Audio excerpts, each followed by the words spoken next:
Are you ready? Oh, okay. Yeah, I just want to check with you, that's all. Just let me know. Thank you. We should wait a minute before we start this. Okay, that's fine.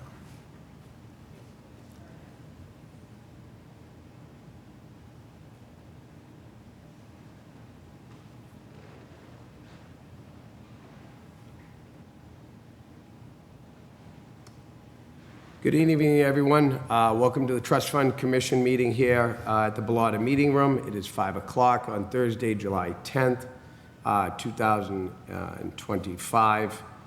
If we could, stand for the Pledge of Allegiance. I pledge allegiance to the flag of the United States of America and to the republic for which it stands, one nation, under God, indivisible, with liberty and justice for all.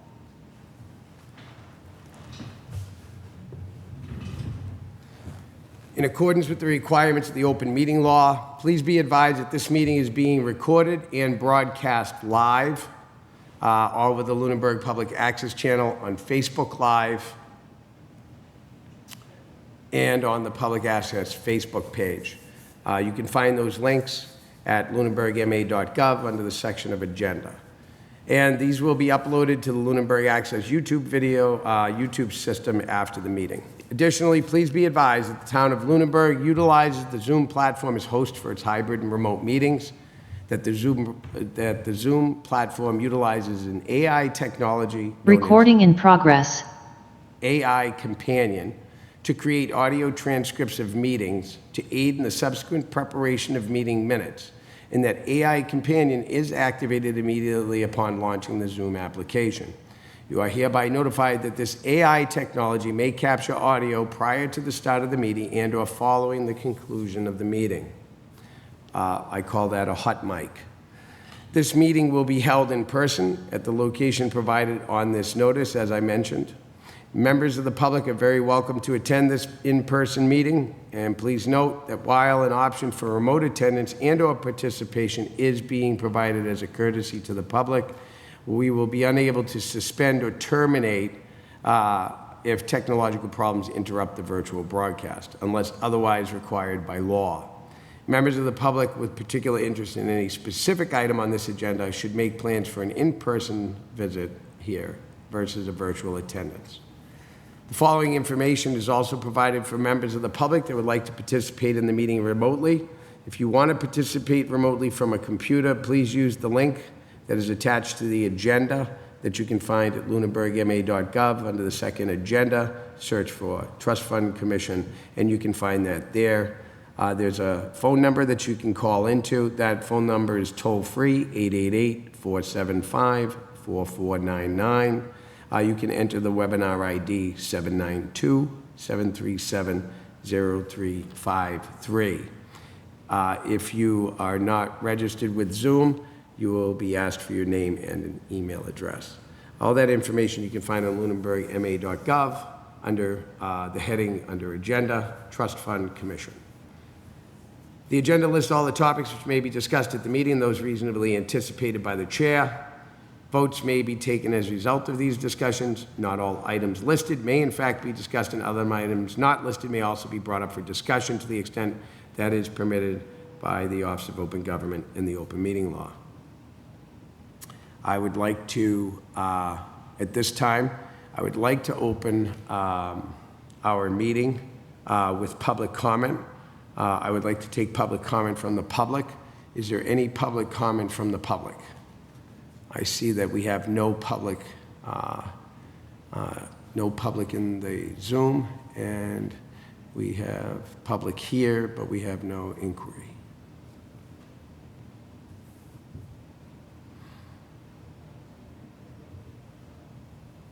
I would like to next move into if we have any public comment from the board, and I'd like to start off with asking my colleague Richard Howard, my vice chairman, if he has any public comment that he would like to make with regard to the operation and function of our duties, or any matter that he wishes to bring forward. I have no. Sure, I'm Chuck Patterson from Bartholomew. This will be, Yeah, it's okay. She's using her speaker in there. Yeah, it's okay. I have no specific public comment at this time, Mr. Chair. Okay, thank you, Richard. I do have a public comment that I would like to make.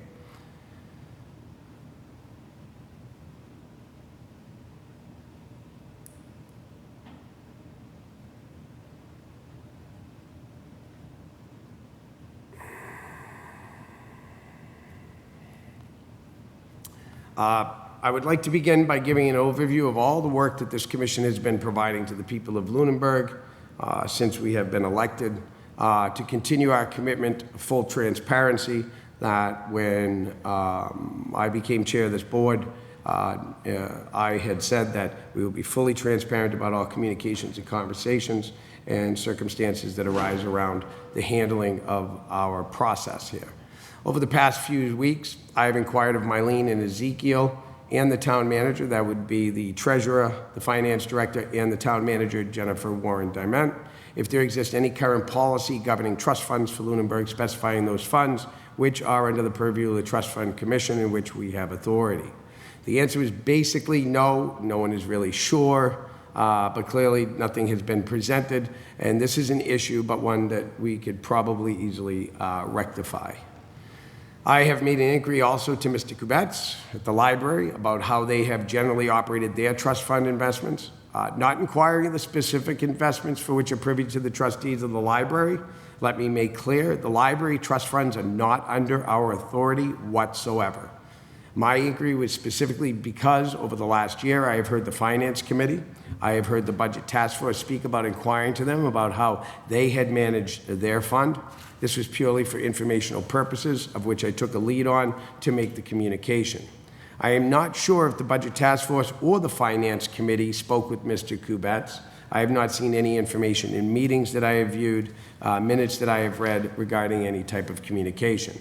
I want to look from within our community first and foremost, and look to elected boards in our community before looking outside for information, as well as looking outside in the public record of similar towns to ours in the handling of their trust funds. I also made an inquiry to the school district to determine if the school district scholarships were separately managed solely through the district, like the library is set up. I was informed these items are maintained by the town treasurer, not by the district. My inquiry was directly related to the list, which is held in trust with Bartholomew and Company, who is the investment firm that is handling the pooled trusts that come under the Trust Fund Commission. And I did not see scholarships in the list of invested trusts, which scholarships should fall into 203C in our commission to be able to generate more money for those particular scholarships, to be able to provide more scholarship money to the children for which that money goes to. And if I say a lot, you'll have to forgive me. I have made inquiry to the town treasurer, finance director, and town manager to find time for our commission to review the declarations governing the trust. Some of these are private trusts and not public, so they would have to be reviewed in executive session, so that commission can, so that the commission here can comply with its function, which is to be sure that all declarations of trusts are followed as outlined by the funds given or bequeathed to the town. Basically, in short answer, that is, some trusts have specificities that are required for us to abide in and to monitor to make sure that they're being handled appropriately. Some declarations are public, like cemetery perpetual care, sale of lots, conservation, etc., which are predominantly governed by statute, and if there is any local bylaw that is related to those funds.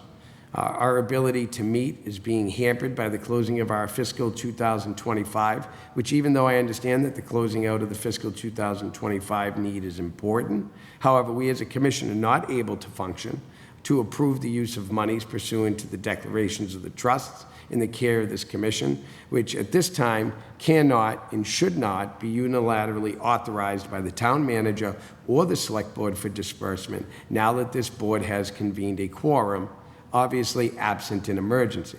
Not sure about what an emergency would look like, but you know, what a reasonable person could conclude that an emergency would warrant that the expenditure should be paid, and not providing information to a board is not a reason of an emergency, and we're not getting information.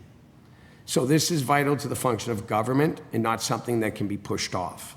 If we cannot approve the disbursements from these accounts appropriately and timely, we are in violation of 203C, as well as the other duties which are appointed to us as a commission, and this we cannot allow to happen, which means technically we could and should consider all disbursements to cease as of today.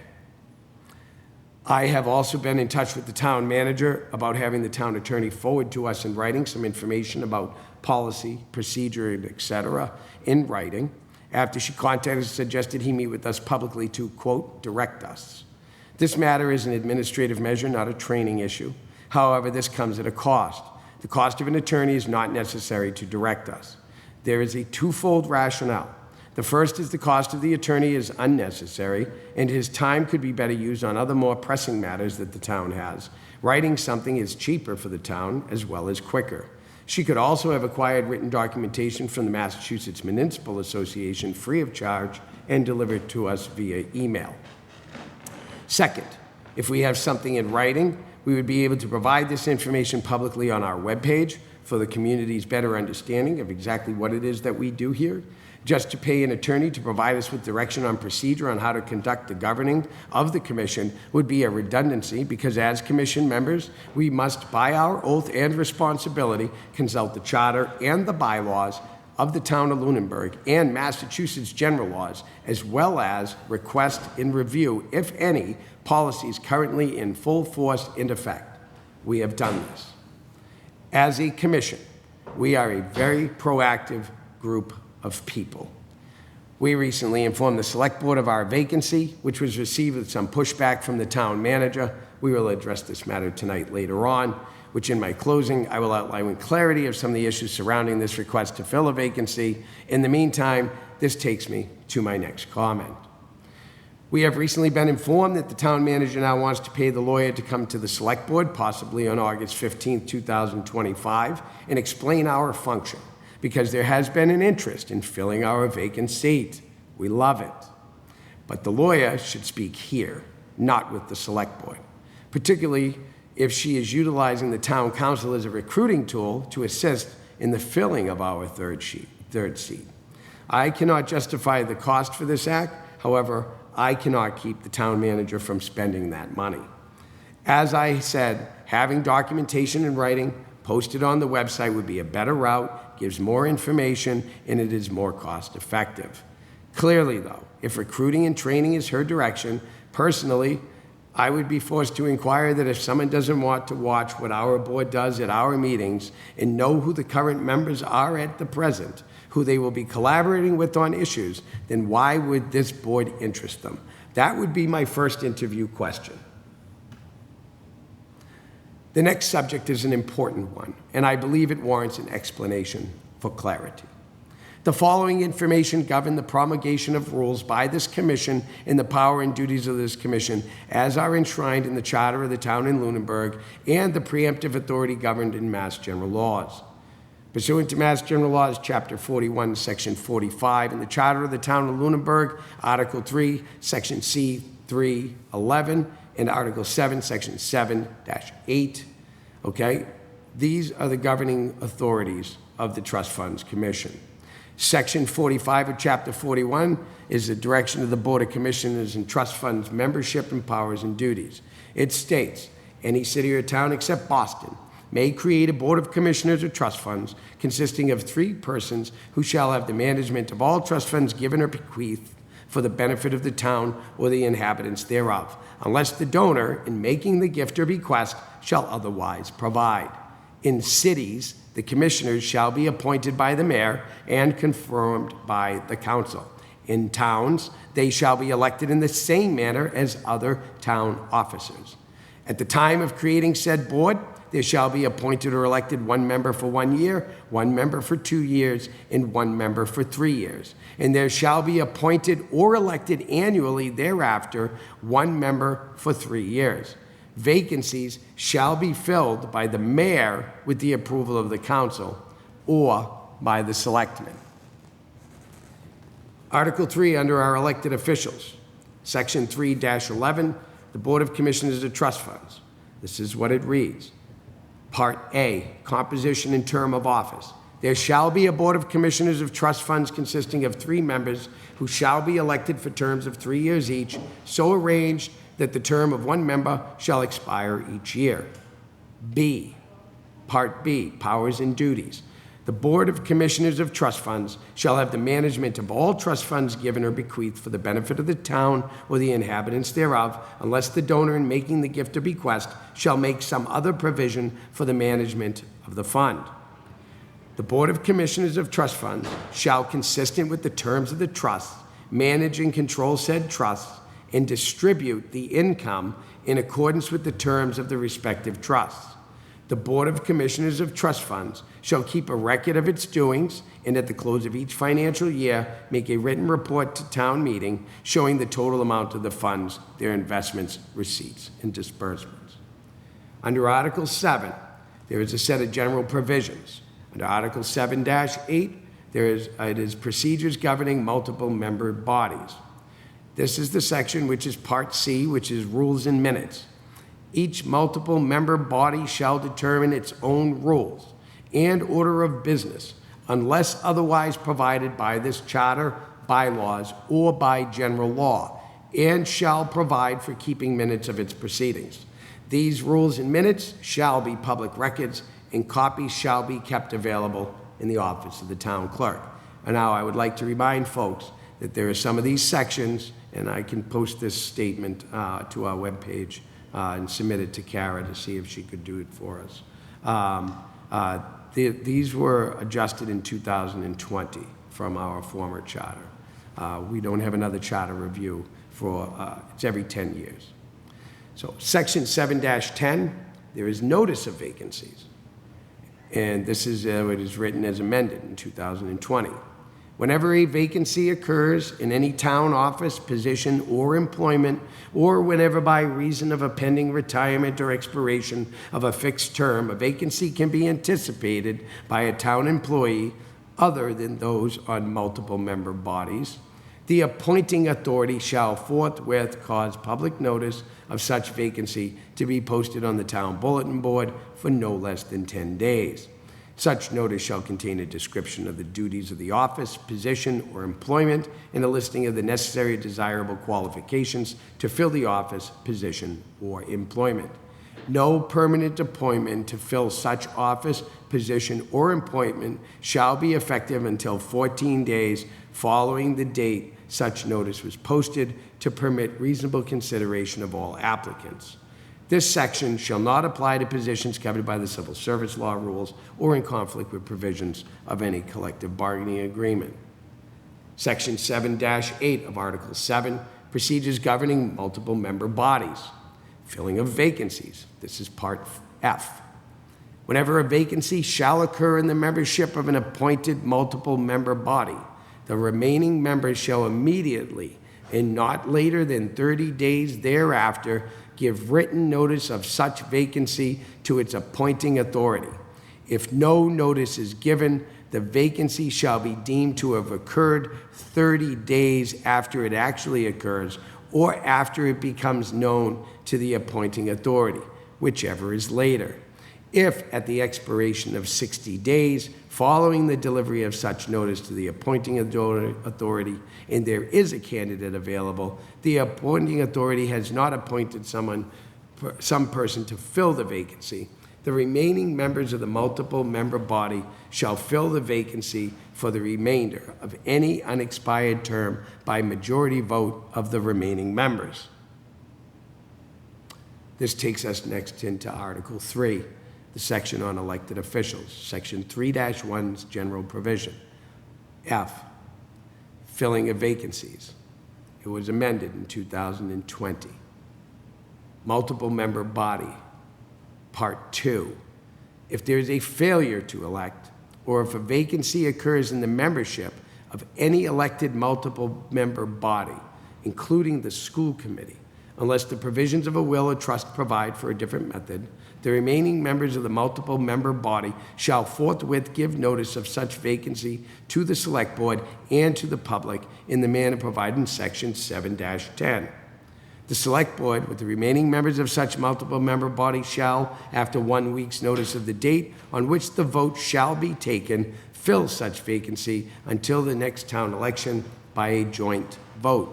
The votes of a majority of the total number of persons entitled to vote shall be necessary for such election. In these sections alone, there are contradictions within Article 3 and Article 7 regarding the filling of vacancies. In one area, it cancels out multi-member boards, and in the other area, it refers to multi-member boards for the manner of filling vacancies which contradict not only each other, but also against the statute, which the statute itself is the maximum authority in this case. That is called the doctrine of preemption. This lack of clarity requires that we err to the doctrine of preemption. Finally, and in conclusion, we do have a trust fund commission duties and responsibilities handbook. It's not really a handbook. It's kind of like a handbook, which I will get posted on our page at lunenburgma.gov, giving anyone interested in a position here with us, or for people wanting to know more about what we do here, to get fully informed, as well as how to operate a board and have all the information they need.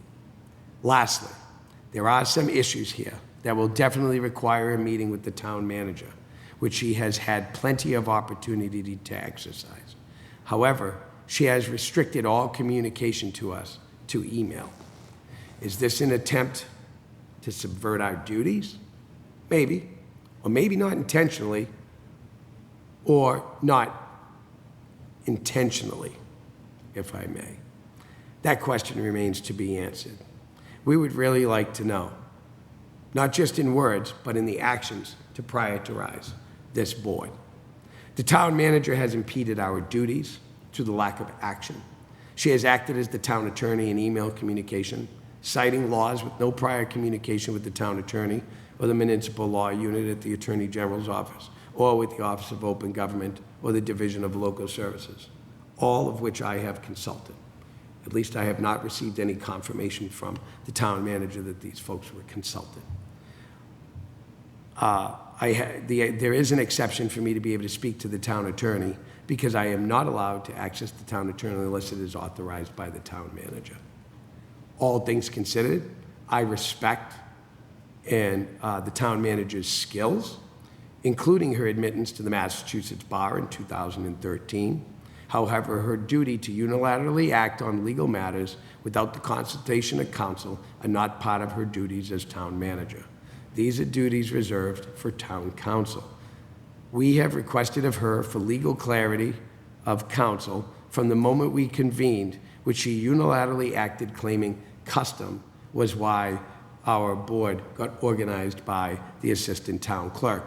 But we have been ignored in our request to the different departments within her administration, or we have been told we cannot get information at this time, which we need for this board to function. The recent reasoning is because we are closing out 2025. What was the reason from 2019 to today to not be able to list this on the agenda at every town select board meeting of positions needing to be filled? The executive and the administration have had since special town meeting to put things together when we passed the 203C rule, because we needed to get things set up. I'm sorry, forgive me. The executive and the administration have had since the special town meeting to put this together. We held our first meeting within 6 weeks of the election, and that was no fault of our own, because we needed to get things set up with technology, and because I could not get Richard's phone number to contact him directly to move swiftly. This is what the town assistant clerk told me. She could not give me his personal number to engage in our duties. I am not sure, but the interference with the function of an elected board is not an issue that should be taken lightly, if that is the case. And if this is a policy not to give our numbers out to each other to be able to communicate, which I am certain this is just a custom, it needs to stop. I am sure it will be reported as not being the case. It's just an organizational issue, or there's been some miscommunication, and that's fine. I'm willing to accept that. The town manager did not act quickly to set up a meeting of our board, but then convened a board immediately after we submitted an agenda. If that is what the duty she claims she should have done, then it should have been done earlier rather than later, like within 2 weeks of the election. Better yet, it should have been listed in the board openings and postings the town manager presides every week, but this commission has never, ever appeared on those records.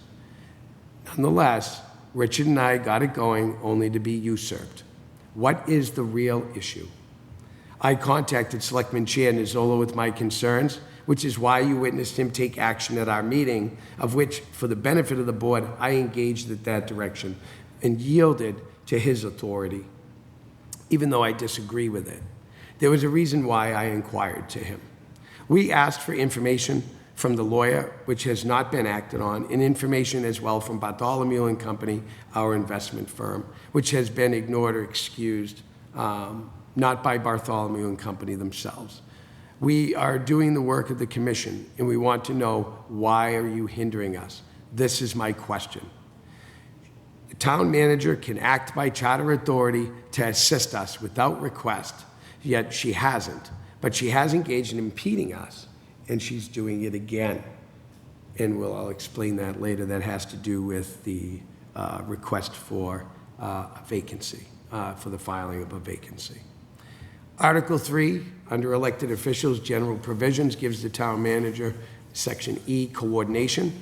Notwithstanding the election by the voters, the town office is listed in subsection 3-1A, which is the list of voters that we're supposed to have, the list of boards and commissions that the charter says that we must have, which one is the Trust Funds Commission. Shall be subject to the call of the select board or the town manager at all reasonable times for consultation, conference, and discussion on any matter relating to their respective offices. We have asked for that with no response. Please understand why we have outlined these things to you. When we are going to, when is it, I'm sorry, I have a frozen computer for a second, hold on. Okay, please understand why I have outlined this to you. When are we going to be perturbed enough as citizens to speak up when our government is not working for us? When is it before we say anything to make a difference? The problem is, when your government does things by custom and not by law, our founding fathers have already told us about this, do not allow it to occur, okay? Particularly in this instance, like assuming a duty reserved for elected members because seats are not filled and there is not a chairman, as a reasoning. This is what you end up with government, one that doesn't function and waste time in putting out fires instead of planting the forest. I cannot stress the importance of running for an election in town or volunteering.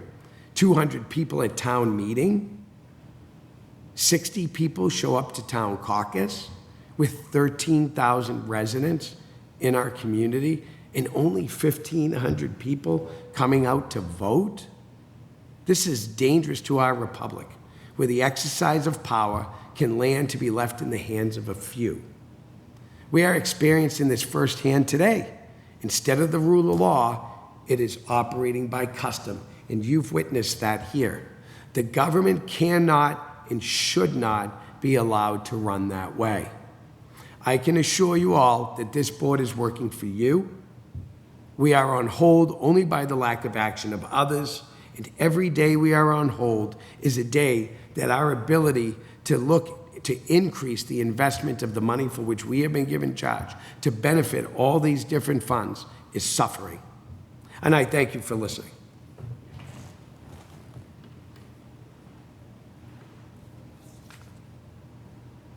If I may continue on the next agenda. Rich, do you have any comment or anything that you'd like to make? No, nothing specific, Mr. Chair. Okay. Okay, so why don't we move on to the next part? And the next part is announcements. Are there any announcements? Do we have any announcements to make? None? No. Okay. There aren't any communications from other boards. I don't see any here. Commissions, committees. or individual trust representatives of trust funds that we oversee. Just to let people know that our scheduled meetings will be every second and fourth Tuesday of every month, exempting holidays. Thursday, forgive me. Thank you, Richard. Exempting holidays or unless otherwise noted. Always check lunenburgma.gov. Treasurer and Finance Director reports, we don't have any of those. Our new business is for us to continue our discussion of 203C, the Prudent Investor Rule, as passed by the town of Lunenburg in 2024, a special town meeting for investment of our trust funds. In that, I want to incorporate 1 and 3, and then if there's question or discussion, Richard, that you want to have, the video clip in number 3 is a meeting with Bartholomew and Company explaining how the investments are handled. And they're not just talking about the investments for us, they're actually talking about the whole town's investments. And it's about 35 minutes. And I'd like to just watch that right now, and then we can discuss things after the meeting, after the video. Very good. Sounds good? Okay. Could we play the video of the Budget Task Force meeting, please? Which will explain Mass General Laws 203C directly from the mouth of our investor.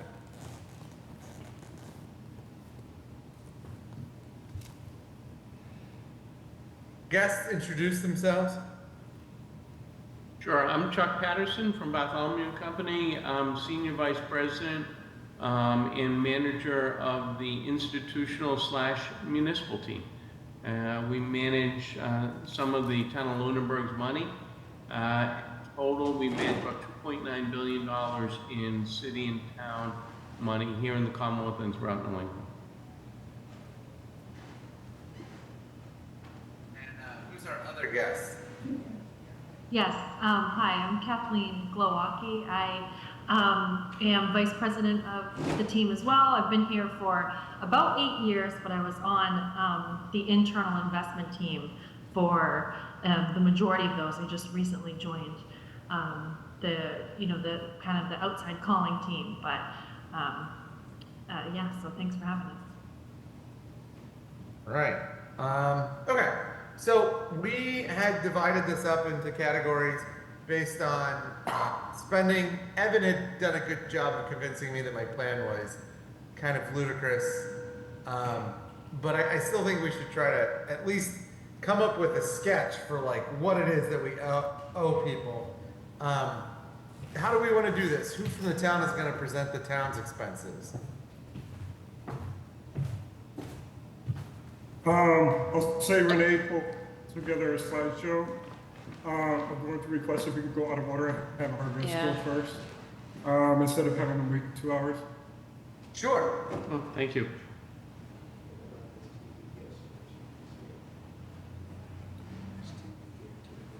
Let's do Right, the Chuck, Kathleen? Yep, so, sure. Sure, we're here to talk about the affordable housing and how we handle that as far as other cities and towns. Many towns have, as we all know, and now that there was a law change, you can invest these funds in what they call the legal list, which is about 20 different stocks, very limited list. Then in August, a year ago, I think on August 9th, the governor signed into law what they call the Prudent Investor Statute. So the funds now can be invested very similar to what you have in your OPEB account, meaning anything that's out there to be invested in, and as long as your decisions are prudent for what the desire is.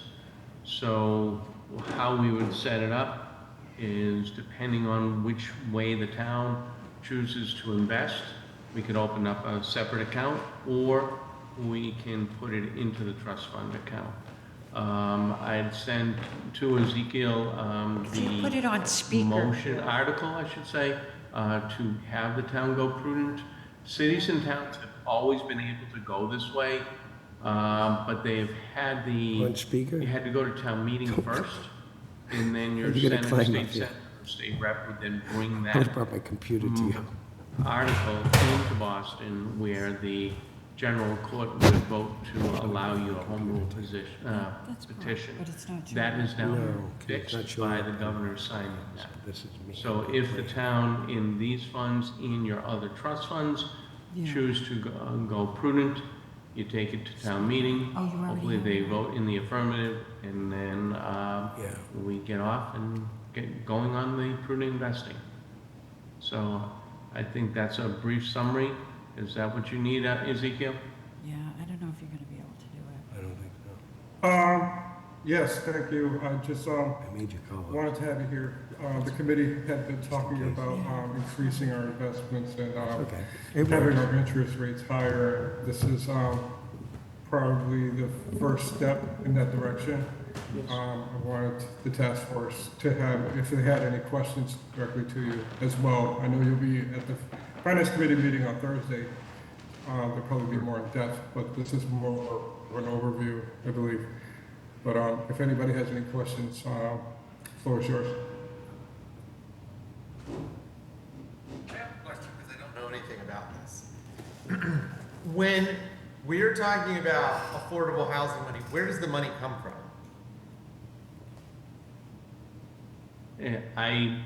Some have it through the CPA, some through grants. I'm not on that side to say where. I know I looked through,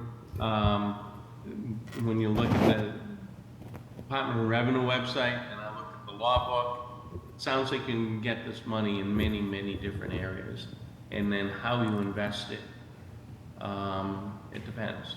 And then your OPEB money, that's a whole nother avenue. And we have discussions with former town administrators and Mylene on the asset applications that you have. So does anybody from the town know where we're getting the money from? Well, right now, we have the separate trust funds. That's what we're targeting right now. That's what Bartholomew holds. You know, we have the stabilization funds, we have the library funds, we have we have scholarship funds. You know, this legislation Chuck is talking about is specifically targeted to OPEB. We can go prudent with our other investments as well, but this new legislation allows the OPEB to go that route as well. So actually, the OPEBs, they are okay already. Depending on, Ezekiel, if we remember, Brian was out and you guys were talking about the investment policy and how we have to adjust the investment policy. So once we clean up the investment policy on OPEB, you'll have that available to you. The law that we're talking about is 203C as in Charles, and that's the law that will allow all of your investments, except for your stabilization, to go prudent. And you say, well, why would a town want to go this route? When you're looking at the investments that you currently have available to you, like I said, there's about 20 stocks, and a quarter of them are drug companies. That's not a political comment. It's just a comment that says that you have a high concentration in one industry. So when you broaden your diversification, in theory, you should be able to do better. I don't know if Kathleen has anything further to say. No, that's accurate. Yeah, I think the biggest takeaway is just the legal list is really restrictive on the stock side and on the bond side. Even if you had a conservative portfolio, there's a very short list of things, you know, we as your investment advisors could purchase. So it really opens up a lot of opportunity, and to Ezekiel's point of, you know, your desire to have a higher return over time, it's a good opportunity. Perhaps you said you had drafted language that we could use for town meeting to allow the town to go use prudent investor rule instead of the legal list? Correct. Okay. That is actually wording actually came from KP Law. So if you're currently using KP Law, it is their wording. We also have, we wrote a white paper just in like very layman's terms, what is prudent and some examples. So we can share that, you know, as well, because prudent doesn't really mean anything. And so we wrote something that maybe could be helpful as well, just to inform the masses. Yeah. And we can have that document sent over if you so choose, so you guys can see it. So we'll have, we'll send it to Mylene and Ezekiel, and matter of fact, we just sent it out to another community this afternoon.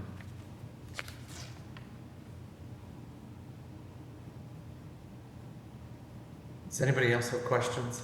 I'm sorry, I didn't know any of this. I think it's a first blush in this whole thing to just give you guys a heads up. Tony Carter had his hand up first.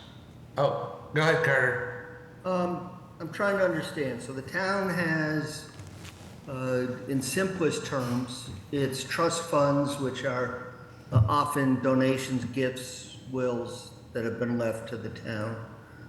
And to some degree, what I'm going to call its stabilization funds, capital operating, OPEB in this case. And then it has what I'm going to refer to as our general operation funds, taxes we collect, those we keep for payroll, paying accounts payable and the like.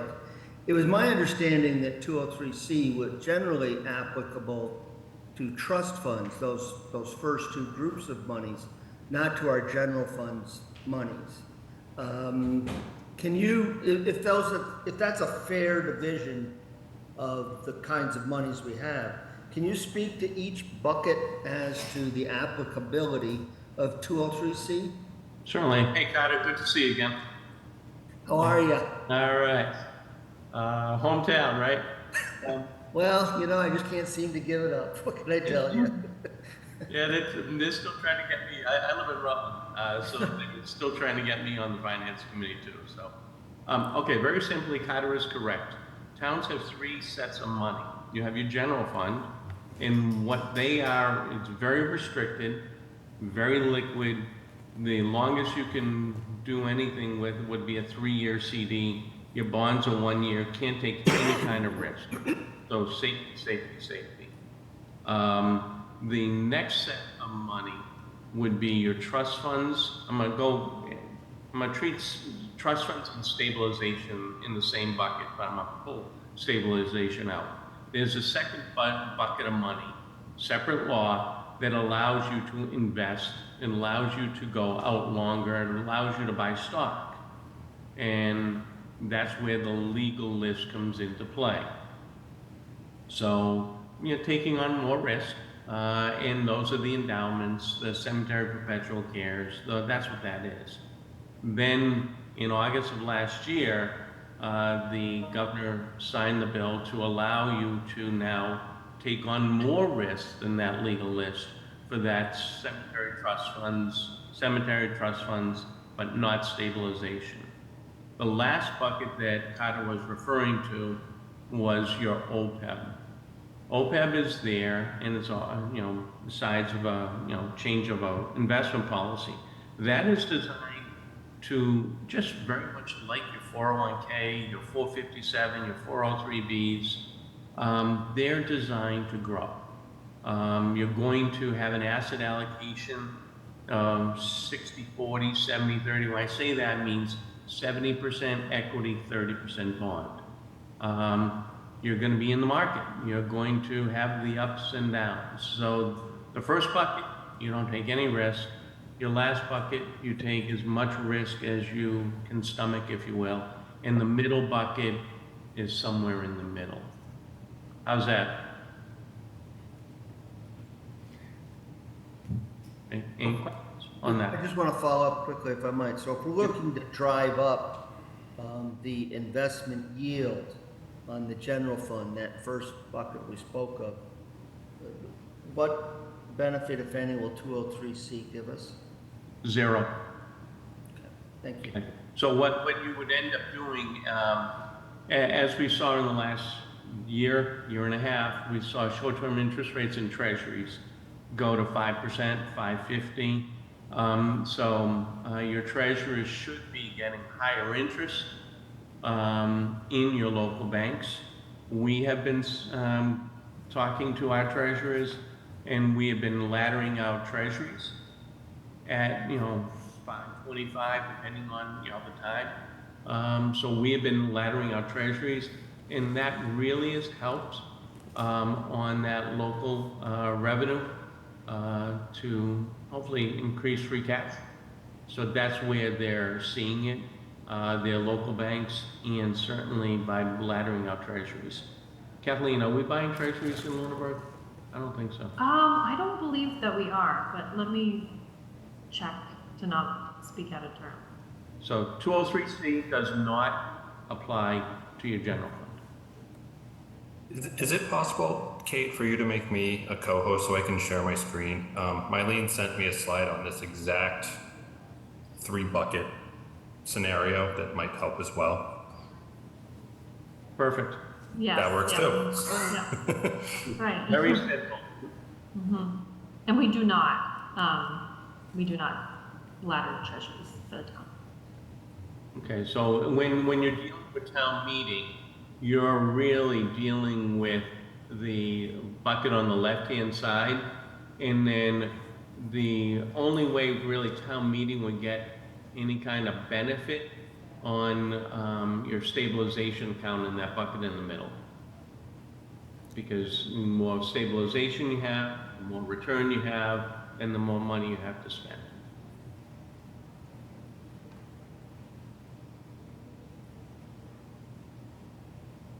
I like that slide. It's very easy to understand. Thank you. This is also in the Google Drive for everybody, Yeah. for the task force.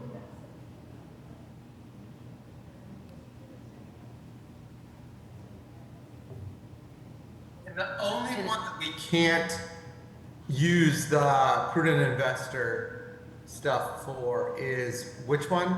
The one on the left. Okay. I know the law was recently passed, but Mr. Patterson, do you guys have any idea about improvements in yield?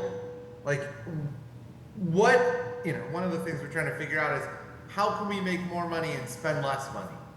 And it'd be helpful if you had some projections on what getting away from the legal list has allowed towns to do in terms of generating revenue.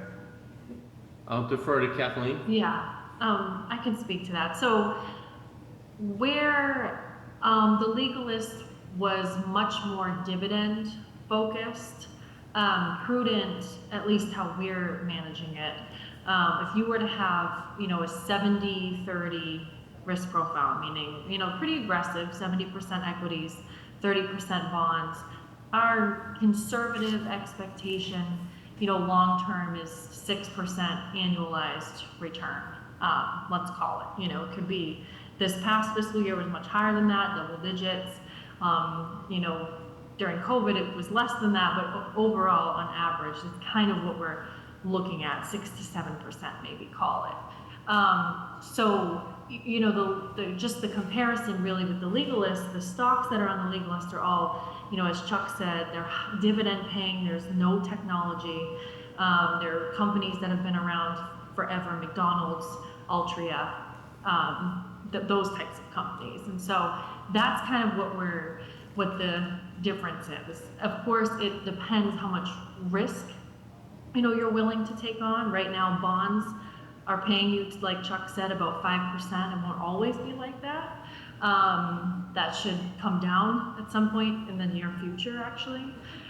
So that's kind of the difference, where the focus with legal list is dividends, with yield. With prudent, you can start to shift into total return. So now we're, maybe buying companies that don't pay a dividend, but their expectations to grow their stock is much higher than, let's say, a Bank of America, which you're buying for the dividend. So I could talk about that all day. Hopefully that sort of made sense, but it's a whole different way of investing. And so that's but that's kind of our target. Of course, anything can happen, of course, but that's what we're seeing. At least what we've seen, the best comparison is OPEB, that we've been investing prudently for many years at this point, and that's what the experience has kind of been. And when people go down this path, as Kathleen alluded to, we're going to work with the town to begin to see how the account is going to grow and not just spend the income. So if, for instance, you own, one of the big seven, you had a major run-up, as we all know, and currently you don't own any of those. But if you did, you have all this growth in these stocks, and we would help in what we call 20 rolling quarters, and we begin to help the town manage these funds like a true endowment. So you're not just spending like when you get a call from the scholarship committee. How come we can only give $50 this year? Well, that's what interest rates were, and that's what the dividends were. So if we can get into a pattern of, spending some of the growth like pure endowments do, that's going to make everybody in the community happy. Particularly, the cemetery people and the library people. I know we were managing the library for a period of time, and we were following the law, and it's now by going prudent, you can experience more growth, unlike when you're on the legal list where you don't have that opportunity.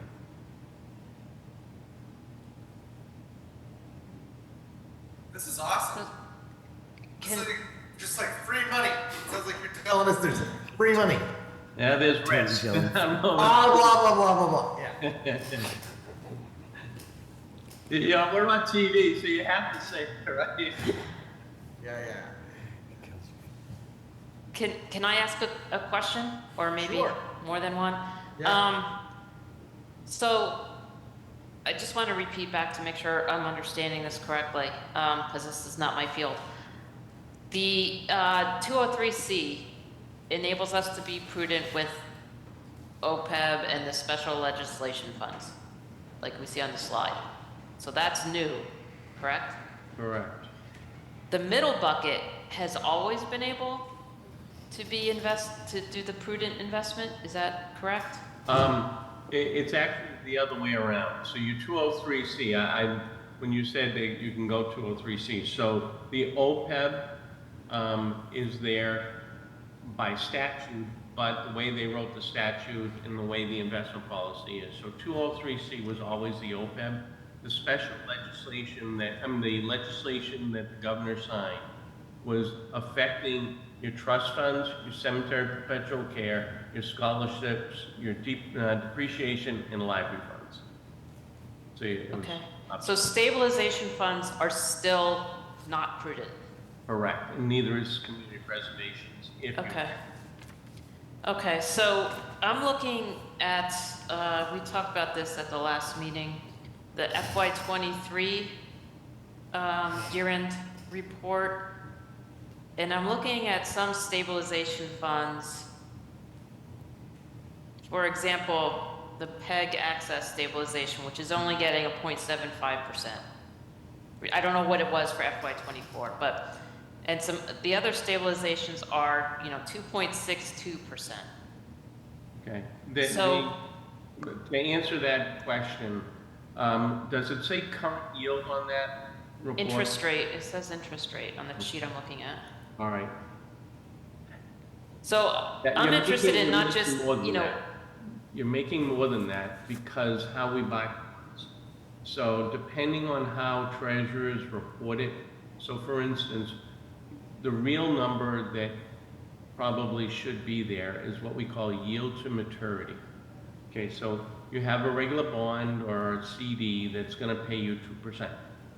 Okay, but then when we go out in the world, we'll buy a bond for $100,000, but we'll only pay $95 for it. At maturity, you're going to get the additional 5. So when we do the calculation, you might have had the yield of 2%, but because you got this additional $5, you actually made a lot more. If you recall, you guys have borrowed. If you may recall that when you borrow, the bank will give you a premium, and then that lowers what you have to pay back. This is the opposite of that. We buy it at a discount, which increases the yield, versus when you borrow, they give you a premium and it decreases the yield. So the numbers that you're looking at, not having that in front of me, how we're managing them, I'm not sure if that is the correct number. It looks low. I'm sure it's not that low, because we should be showing, or the treasurer should have said something about yield to maturity. Renee, do you have any follow-up questions for Mr. Patterson? I don't know, I mean, you know, what I'm trying to get at is, okay, so it sounds like 203C maybe is giving us some new opportunities to increase the return on our money by different investment strategies, but I also want to get the most out of our investments that aren't eligible for prudent investing. And I'm not sure that we've been doing that well. But this is my first glance at it, so I have to, you know, defer to others. But when I looked at comparing communities and looked at what was that category, investment revenue, I think was the category it was called. I can't remember, but we were not very good compared to our benchmark communities. I'd love to be able to speak to that, but I do not know what the treasurer is doing as far as other banking relationships. Yeah. This is a very, very small piece of that money that you're referring to. The money that you're talking about is in that first bucket on the left, and that is all driven by bank relationships. Mm-hmm. And I don't know what the FY, Zico, we don't have the FY24 numbers yet, do we? Okay. No, I don't have it. Okay. No.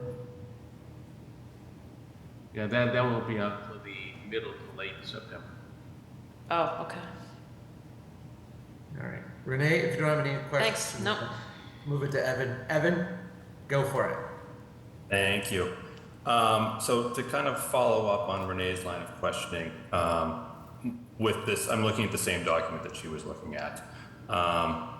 And in our liquid investments, I'm assuming that that is primarily going to be made up of just that left-hand bucket, correct? Not seeing what you're looking at, I would assume so. We're talking like well, I mean, so I guess the question for the town manager and for Ezekiel is, am I allowed, I mean, this is a public meeting, there's nothing stopping me from sharing this document, correct? Yeah, it's perfectly shareable. Okay. It's all public information. Okay. Let me, oh.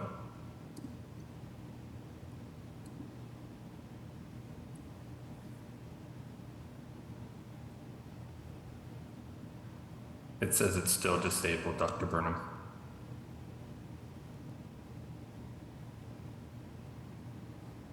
I know. No.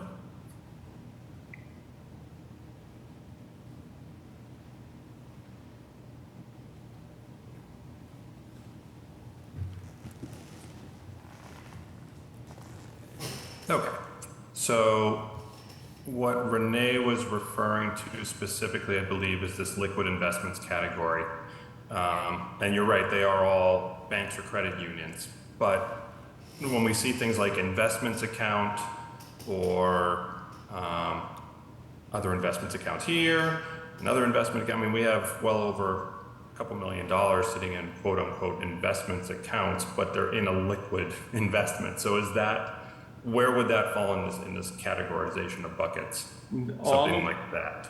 All right, what you are looking at is the information that the treasurer has to provide by mid-September, and it's a schedule of all bank accounts and monies that your town has, and where is everything.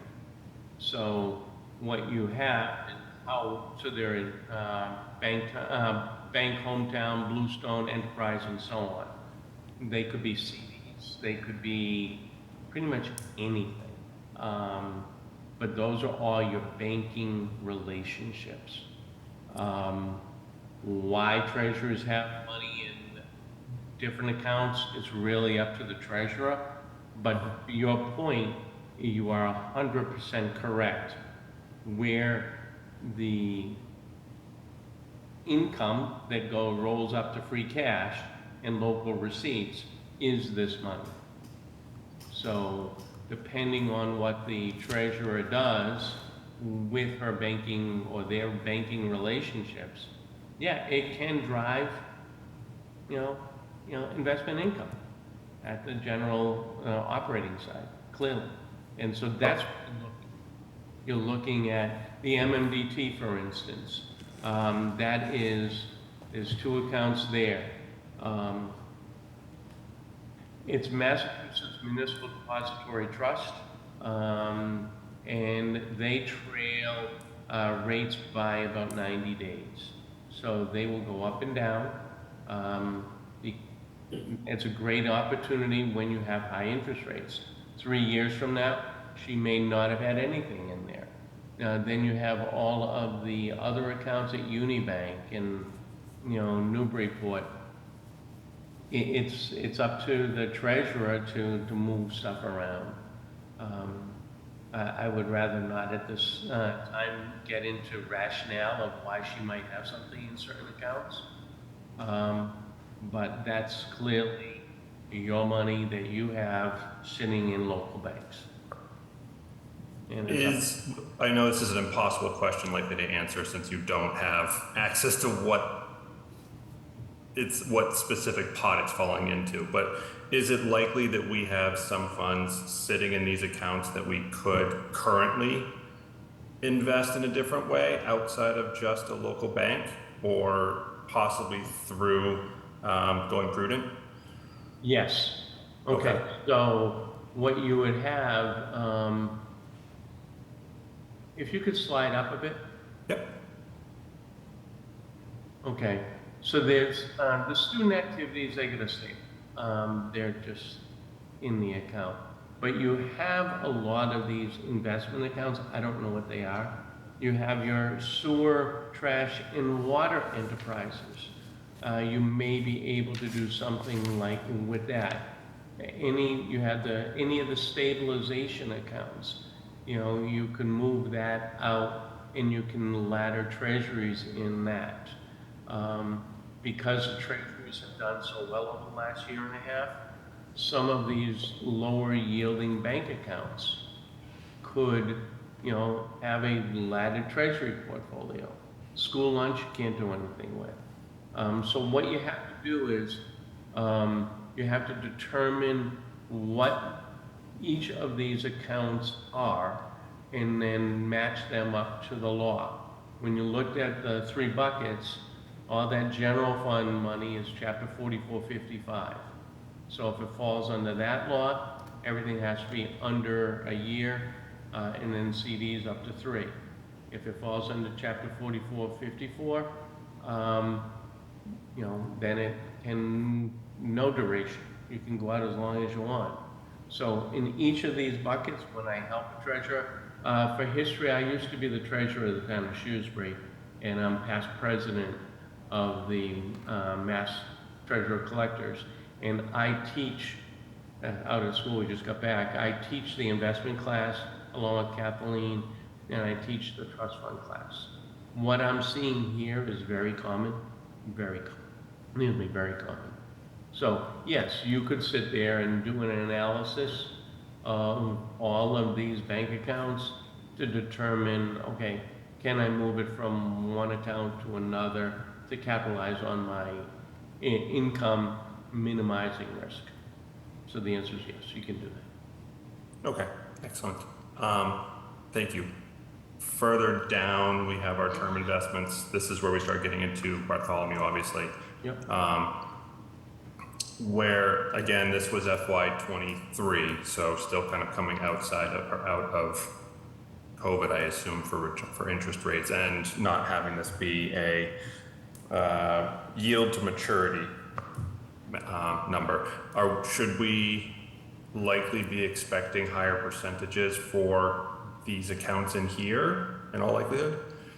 Kathleen can confirm, but what we would recommend, that might be current yield, but we're recommending to really show what it is yield to maturity to put on that, and we're providing that to the treasurers. It's just a matter of whether they're posting it on this report to the state.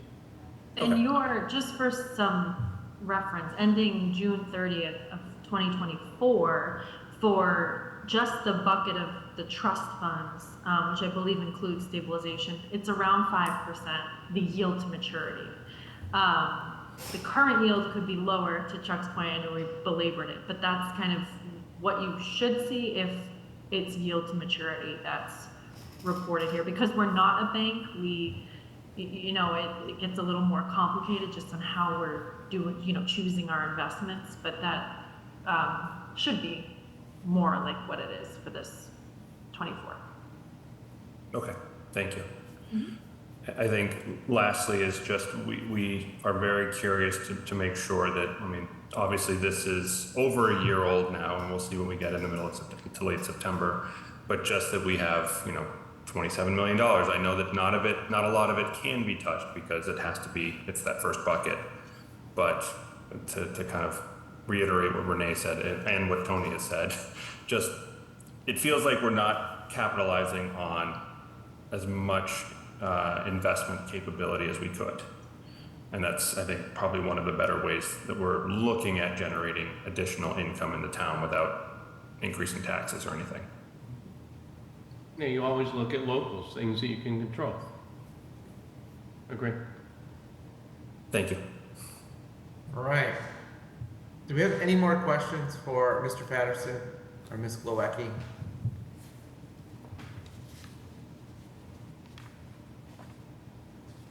Not seeing any. I will move us along to the next item. You are welcome to stay, but you do not have to if you want to go. Thank you. We'll see you on Thursday. Thank you, yes. I just want to know what's Thank you behind. Okay, so I hope everybody stayed awake for all that math logic. It is interesting. You can see.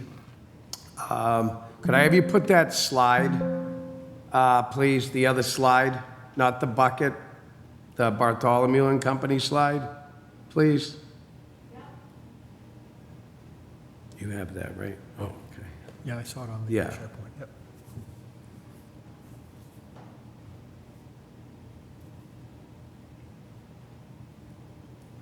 Okay, so Bartholomew and Company has listed all the trust funds which are currently under the authority of the Trust Funds Commission. If you look in the top right-hand corner, you'll see that the annual yield is 2.4%. That's your yield. So you're getting 2.4% on 1.4 million every year. This is a problem. Especially when inflation's 8% or more. So this is why prudent investor rule under 203C is valuable. It allows us to figure out what we can do financially, investing-wise. We're not limited to the limited 20 list. And if you listen to them, they said we're mostly investing in pharmaceuticals, which have been down for years.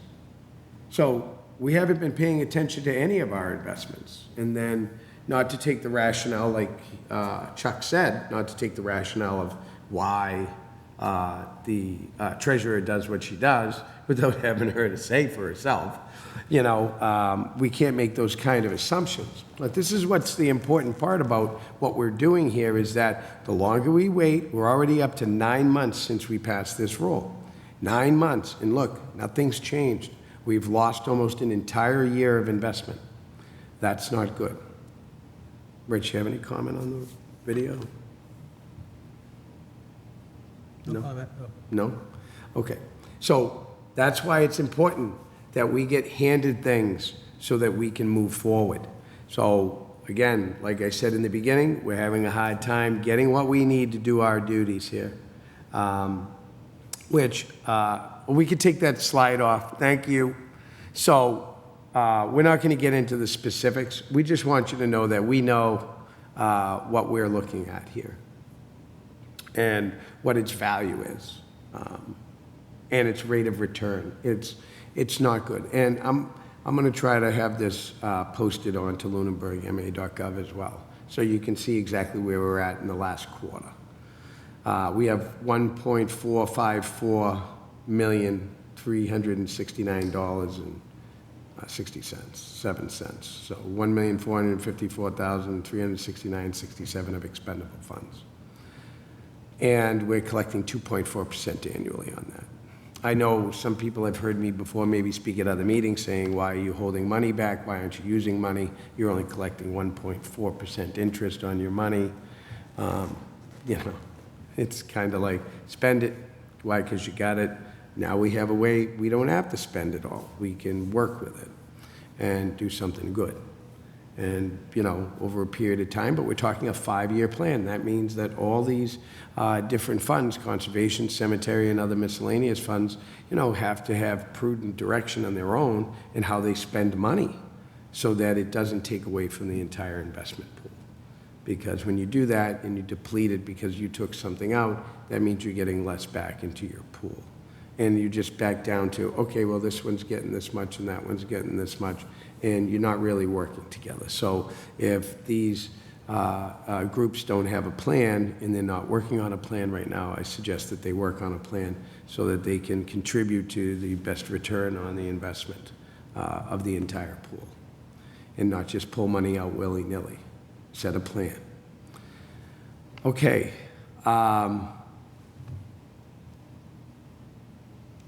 I want to move on because we're not approving anything because we can't. So, because we don't have anything. So basically, we're just handing out information to give you an idea where we're going, what we're doing, and what our ideas are. I want to move next to a discussion about our vacancy. I know that is outside of the scope of what we were going through, but that had come up, and I have to add that in now, is the vacancy issue that I mentioned at the beginning. So we have a vacancy. We have interest. This is good, right, Rich? I think a 3-member board is preferable to a 2-member. Yeah. Yes. Having another mind sitting here, brainstorming direction and input. Yeah, and having a different perspective is great. What does this require? Well, you have to like watching all this boring stuff. So, if it doesn't intrigue you, to watch it, that's what this is a lot of. It's looking at market share, it's looking at historical data, it's looking at, future projected data and stuff like that to find out, based on the investments that are being done on these particular funds and what it's being invested in, and then talking to people who all they do all day long is math in their life. And yeah, it's a very boring run. The exciting part is the end result is always good. That's how I see it. So it's very boring, it's very plain, it's very, very real. You can't, 1 + 1 is 2. You're not getting away from it. It's very static, and the outcome is the goal. So you have to have the patience, and you have to be willing to wait to see what we can develop and grow, and that takes time. So this takes patience, lots of patience. So that being said, with that vacancy, we have to figure out how we're going to handle this. So there was a question from the town manager that the letter that was sent somehow was not in compliance of statute. I spoke with the Office of Open Government, I spoke with Municipal Law, the Attorney General's office. I've looked at everything. This is a matter that is, the statute says that members, I can, as the chairman, can speak for the members. Rich is well aware of the letter that we sent about our vacancy. I explained the confusion within the statute and between the statute and what we have in the charter, and how it says non-member boards here, but then no member boards here, but then refer to over here where it says non-member boards for how to do it. So it has some problems. So we have to notify within 30 days of a vacancy. The last person who was on this board had the obligation, the remaining member, there was one member, to notify that there is a vacancy. So whether that got done or not, I have not seen any minutes to that. I have not seen any minutes to any vacancies of any vacancy in this board. So again, I acted, I sent a letter to the select board, I let them know I cited Mass General laws, I let them know that we have a vacancy, and there's certain requirements for us to file that by law. I filed that, I got an answer back from the town manager who says, was that sent by John Bowen, the chairman, or was that by agreement of the board? I contacted the Office of Open Government. They says if it's not a deliberated issue and it's not going to be deliberated, there's no issue with regard to bringing on a member, which is a requirement under law, then it is not considered under the open meeting law. So what is wrong? Nothing. It says the remaining members.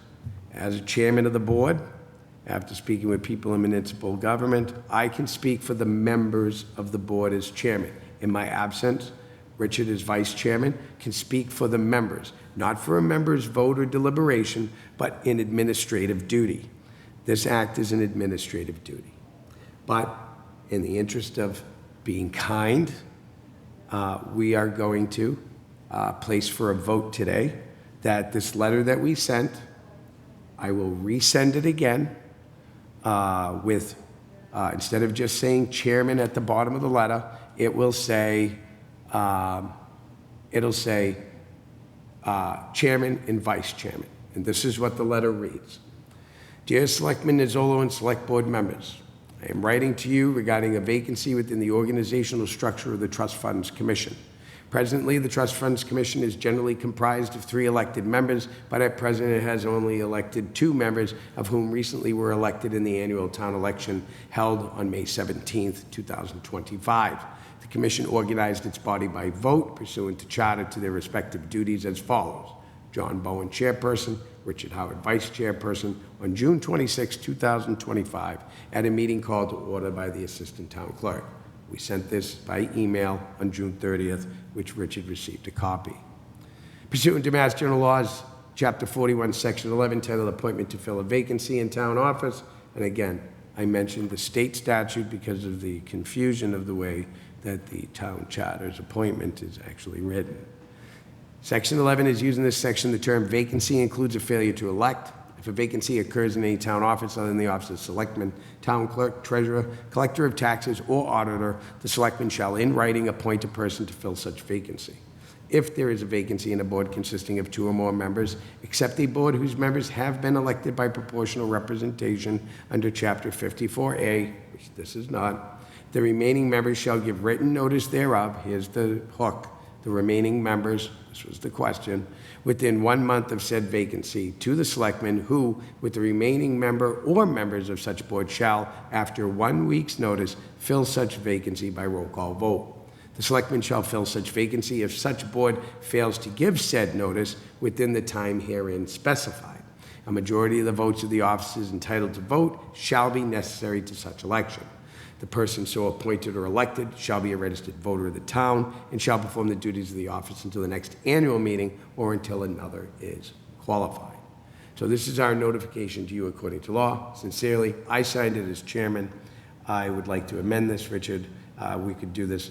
I don't think that a vote is absolutely necessary, but in the interest of comedy with the executive, to make the executive feel happy, okay, we will hold a roll call vote on this matter in the event that maybe this is a procedural issue.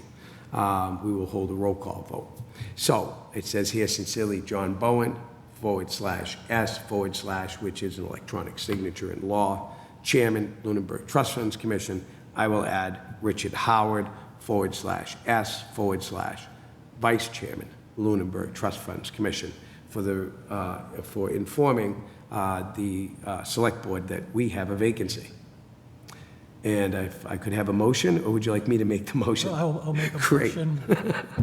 I'll make a motion to update the letter to the selectmen regarding the vacancy on the commission. I will second that motion. All in favor, a roll call vote. Aye. In your name, Richard Howard? John Bowen, I vote aye. It is unanimous. This letter shall be sent forthwith. Letter's already there. We did this out of the kindness, goodness, and respect of government, whether process is being followed accordingly or not. And we really appreciate everybody for being here tonight and putting up with some of our things that we have to go through to be able to organize and take care of something that hasn't been happening here in 6 years. Right. I think it's important that many generous benefactors gave the town a lot of their hard-earned money, and we owe them that due diligence and attention to their wishes that they wanted this money to be used for, and that we need to make sure that it's working hard.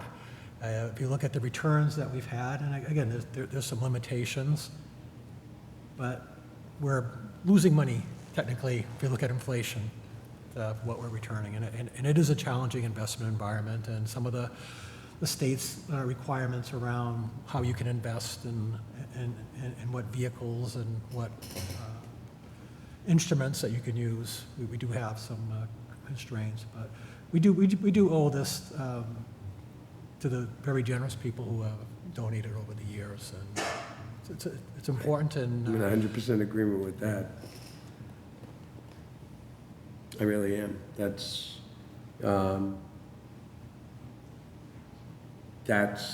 why we're here, to make sure that the declarations of those trusts are being handled accordingly to the persons who gave that money.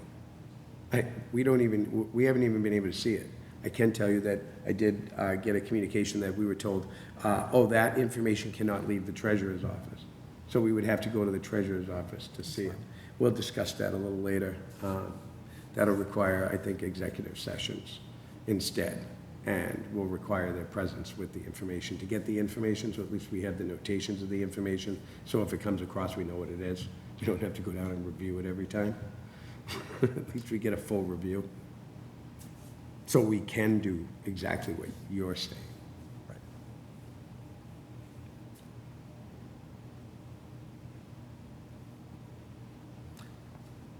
Are we ready for the next section, or do you have something? Yeah, no, Okay. I'm ready to move on.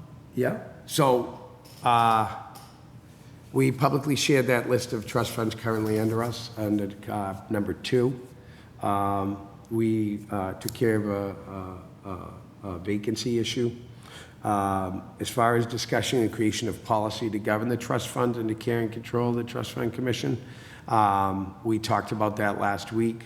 Obviously, we can't do anything until, we can brainstorm, but we have to see what the specific requirements are between what's in statute and what is in private donation, and what those declarations are, before we can even think about trying to create a policy, because each one is going to be governed by whatever that trust or that general law says has to be handled in the way and the manner it's handled. So I think we should table that until next week and put it as old business, just something to follow up with. We also have to identify quarterly dates when our investments will be able to shift their direction, number 5, between specific paper and bond investments. We'll have to get that from Bartholomew and Company, or obviously we could get it from Ezekiel and Mylene, but as I expressed earlier, we're not establishing a good working relationship with not taking care of something that is of such grave concern to a lot of people in this community right now with this situation here. And I can tell you that I know it is because they're very interested. And I know the town manager is very interested, but it's time to kind of step out of the comfort zone and say, we have to put a brake on this because we have to take care of this because we have to get us going. So this is money being lost to these groups and to these people's benefit funds. And that's not fair to them for these donations and gifts that they've given to us. So that should be a priority. These are residents handing money. I mean, there's some conservation trusts and stuff like that that are state-run, and some perpetual care and sale lots funds and stuff like that that are, you know, cemetery-driven and so forth. But for the most part, you know, we have people that are giving money. We should put them over, oh, well, we have to handle the work of government and the people can wait. People can't wait. This is the people's government, not the government's government, for the people. And we have to always remember that. So on that, we can continue to talk about goals as we go along. I'd like to just put a motion on the floor. Did you have a chance to review the minutes? We're in minutes and action items. Did you have a chance to review the minutes? Yes, I had a chance to review the minutes, and I'd like to make a motion that we approve the minutes of the June 26, 2025 meeting. I will second that motion. All in favor? Aye. Aye. We've approved the minutes from June 26, 2025, and I will get them over this week to the town clerk. We should continue to brainstorm when we have enough information about writing a letter, maybe to the investment firm Bartholomew, if we have to the treasurer as well, to get more information as we discussed, which we're not getting, and any other information beneficial. We can't really write a letter. This is in action items. We want to be able to get that letter out. We want to be able to have the information so that we can start working and doing what we've been elected to do. And we're not able to do that if we continue to have to wait for the executive. The executive needs to do something different. Okay. I don't see anybody here. Well, I'll ask, is there any individual committee or board that is present who has funds under charge and reports? I don't see anybody on Zoom that would like to make a comment. I don't see anybody in-house. Are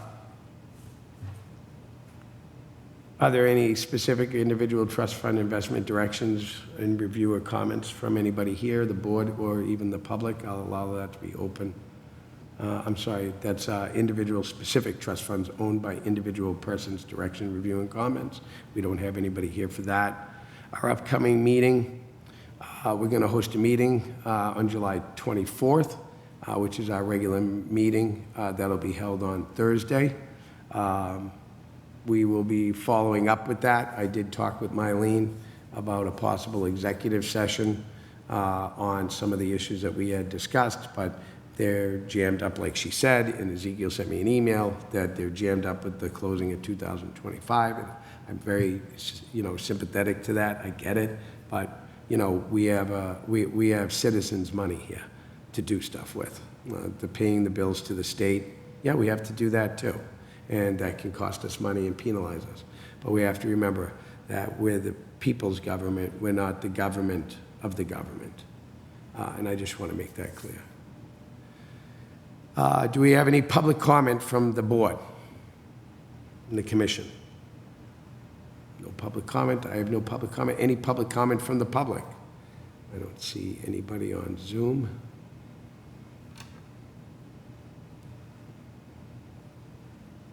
And we don't have a finance director or treasurer here today.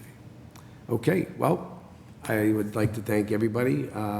If the board would like, they can make a motion to adjourn, and we will see you on the 24th. Make a motion to adjourn at 6:30.